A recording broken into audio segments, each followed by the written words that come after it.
Mendoj që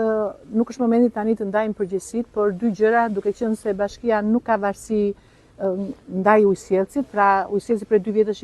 i ka kaluar në administrim Agjencisë Kombëtare të Ujësjellësve, por nuk është momenti tani që të dalim në përgjegjësi, momenti është tani të menaxhojmë një fatkeqësi natyrore që her pas here në periudha intensive edhe me juve kemi komunikuar që kjo fatkeqësi natyrore e kaluar prej vitesh dhe ka dhënë këtë lloj defekti serioz, ka pasur një angazhim serioz, edhe patjetër bashkia ka munduar të suportojë pjesën e menaxhimit të zgjidhjes, edhe lajmi i mirë sot është që testimi ka rezultuar pozitiv në provën e fundit që është bërë dhe një pjesë e qytetit, pra pjesa e Lungomarës me një presion minimal për të mos rritur nivelin e riskut që të na çdoj përsëri prova, derisa të bëjmë zgjidhjen përfundimtare që është shumë shpejt. Zgjidhja përfundimtare me pjesën origjinale që i duhesh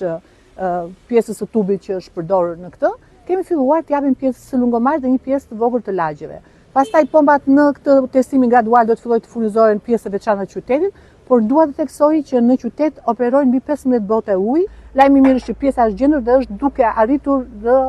aeroportin e Rinasit. Faleminderit.